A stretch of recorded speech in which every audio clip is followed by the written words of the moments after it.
several months ago. Maybe a full year. They're staggered about even, though. Okay, if you look at this, if you guys pull up this page, you will see it's about time for another Tope win. Maybe if there's a pattern forming here. Yeah. 3 Omega wins and then a Tope win. Now, but we're on 6 Omega win, or 5 Omega wins in a row now without a Tope win, so you never know what can happen here in best of 3 territory as well. So still going to be going back to Pokemon Stadium 2 here. This is the thing that's like so tough about Ike.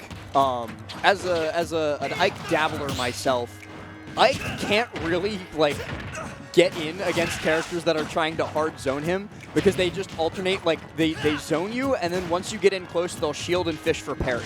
And there's not a ton Ike can do about that except like mix in some tomahawks and some grabs. Timing mix-ups, tomahawks, that's really going to be your bread and butter. And there's obviously, like I said, you do have things you can do and you can get hits in, but it feels like it's so few and far between, and you take so much damage in neutral before you do get those hits that it's very much an uphill battle. Oh, both missing grabs. Yeah, Ike definitely a character who has historically had trouble with zoners, and I mean, Joker, not quite a zoner himself, but can definitely, function that way if need be. Yeah. He's a zoner. Yeah, the gun obviously gun is the king in this matchup. You can limit so much of Ike's movement, but Tope actually going right off there, going to exploit that Arsene recovery, so historically exploitable.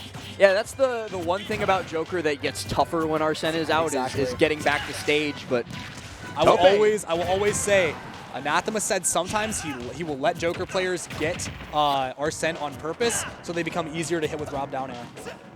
Based. Yep. Gonna try and stuff out that quick draw recovery with the back air, but Tope actually ends up getting a hit off of that, but that only puts Brian an inch away from getting Arsene, and yep, there he is. Yeah, that ether will definitely fund the pot there, so to speak, but a missed Tetrakarn that was either genius from Tope or very lucky from Tope to do the high early quick draw so that Brian couldn't Tetrakarn it. Yeah, that's just one of the things about Ike recovery too, is quick draw really does have a lot of mix-ups associated with it. You can go high, considering the fact there's little to no ending lag on that move. You can go high, you can go to the middle, go to the ledge. A lot of different things you can sort of mix in there. And Tope, obviously an Ike master, or as close as he can be to one, but still, Omega's got something to say. It's draw Joker dash attack, though, that finally does it, and that should tell you, like, this is not going very well for Omega right now, and not at all. Very contrary to expectations. Tope's kind of just handling him in situations like that, where he catches Omega trying to mix up movement by, like, fadeaway gun, and then he just does dash in F tilt. Ooh, yeah, an up tilt on shield there, really optimistic from Omega. Empty movement from Ike is terrifying. Yeah, I mean, this character, Ike, of course, he's a sortie, but when you actually are getting those mix-ups, when you're getting the timing mix-ups, especially the tomahawks, this character can become a grappler very fast, especially on PS2. These platforms are so useful for Ike. And they enable you to get double up airs, stuff like that, find some really early stocks. I cannot believe that Tope managed to trade a raw up tilt for the stock. Omega did even up the percentages pretty fantastically up until at which point that finally did hit. So he's got Tope up at 103. But given how last stock ended up closing out, I don't know if this is comfortable percent for him. Yeah, Tope just needs one more of those really great recovery mix-ups, and then we might see a very similar state as we did, a minute or so ago when it was 3 stocks to 2. Oh, no. Okay, drift's wrong, misinputs the raw bear. Wanted to try and get the drift towards Omega instead of drifting away. Oh, wow. It's going to give him terrible positioning. And using the armor on Ether to try and stuff out anything that Omega would have thrown towards him. My man is looking for Dare in neutral in center stage. That killed? Oh, even with the scaling from that first Ether, yeah, the full rage just going to do it. Great DI from Omega. I mean, can't say anything about that. Right to the corner, but still, game 1 going to be going over to Tope. We might have been onto something with that. You never know. The prediction. I think the full hop Dare in center stage, like in the middle of the Pokeball, into fast fall up B is certainly a thing. That was such a Wi-Fi option. But he got Tope on the board. Absolutely. And you were saying it's about time. It's about time for another tick in the W column for Tope. Yeah, I mean, we're just gonna run it right back here to PS2. Omega must not think there's anything wrong with the layout yet. Hasn't really found himself at the end of any of those Ike platform setups just yet. So, I mean, but there's still time.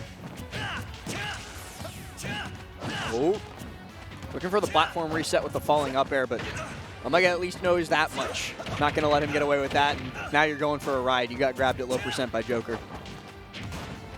Tope just really content to hold center stage here.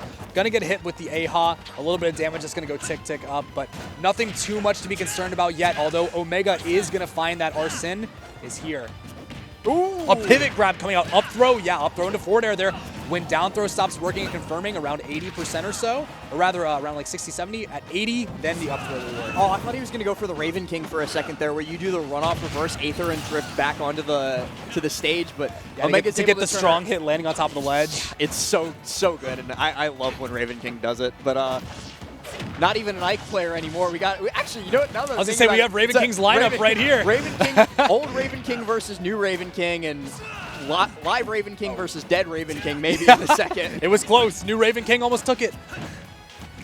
Trying to stick that down air straight through the platform there. Ooh, Tope definitely looking a bit worse for wear after this first minute and a half of gameplay, but forward tilt after that roll there, catching a little bit of optimism there from Omega, who was thinking he was just going to be able to go for a grab on a potential neutral get-up. You know, the fact that we have yet to see Tope get gimped by Omega off stage is kind of telling for how this is going. Down air straight onto Rebel's guard. Almost kept going because he was looking to bait out the dropped Rebel's guard and then punish it with Dare, but Omega just a little bit too confident Instead, for that. he just gave Omega a full access paid vacation to Arsene. Yeah, Omega going to be able to take advantage of that one. Tope not actually lingering on the Heaven platform quite as long as one might think here. Wants to get down there and challenge it, but instead an immediate parry on that Nair, and now this Arsene just got that much more efficient. He was trying to take the fast way to get rid of Arsene instead of waiting it out, beat it out. Exactly. Down tilt up air, going to carry him up. Wildly different game state than we saw in that game one here.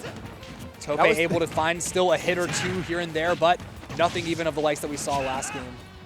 I was thinking, like, it's weird how delayed the frame traps from Omega have been too, because he'll go for a hit and then he'll just like fly into you and not push any buttons and wait for you to eventually push the edge or the air dodge. Ooh, big Still up B here. This should be it with the platform. No, not quite, even with a little bit of rage in Tope. And this is actually just going to be the second Arsene this stock for Omega. Really, really terrible place to be here if you're Tope, but you know, right place, right time with that back air, certainly. Oh, the invincibility from the Heaven platform. Frames left on that for sure, and then a forward smash just absolutely, you know, contesting. Doesn't even have to contest the quick draw there. He just did not care. He's like, I bet. Got the F smash out there.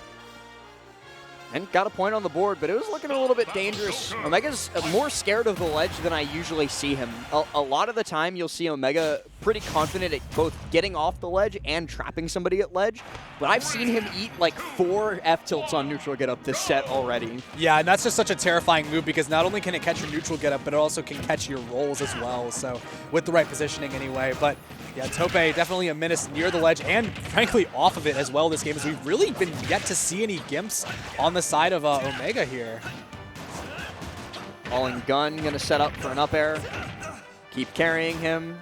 Oh, and just I love that gun to cancel quick draw, man. The big thing about gun that like people don't really like think about as Omega finds an F smash is that it doesn't like do hit stun unless you're very close, and I think that was like maybe the maximum range that he could have been at. It had to be the weakest little bit of knockback there just to cancel the quick draw, then flow chart it eventually into that forward smash on neutral get up.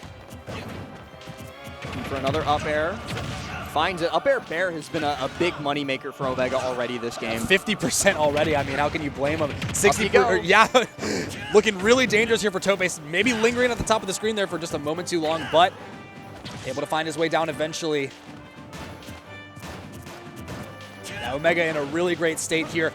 And as good as PS2 might be for Ike, when you're in the lead versus this character, when Ike has to approach you, one of the best places you can find yourself is under those platforms. Because Ike is someone who's going to make his money off of full hopping in, making you guess between guess between an aerial or if it's a tomahawk. And right there, you really just completely alleviate the pressure of aerials by being under the platform where you can't do them through it. The other big thing about being underneath platform for Joker in this matchup is he can fish for those drag down up air up smashes that we saw a second ago, and then eventually just find a raw up smash on a landing Ike.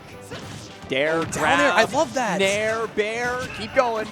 Gun as well there. It almost looked like Melee Fox, just like getting that little bit of extra damage. Oh, is he dead? Yeah, he's super dead. And a 3-stock. What? That was a story of two very different sets almost is what we just saw, but all comprised in one.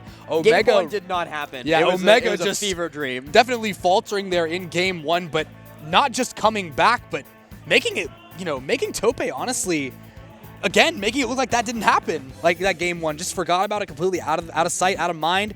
Able to wrap that one up expeditiously. Yeah, the adaptations definitely came through in pretty hefty force from Omega, especially to be able to lose game 1 in a 2-stock and then win game 3 in a 3-stock. Yeah.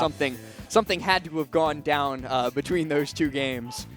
Yeah, definitely able to heat up there, Omega. And I mean, obviously, as we said, one of the biggest people to watch Omega out was like, here wait for. a minute, I'm playing a top tier. Yeah, I mean,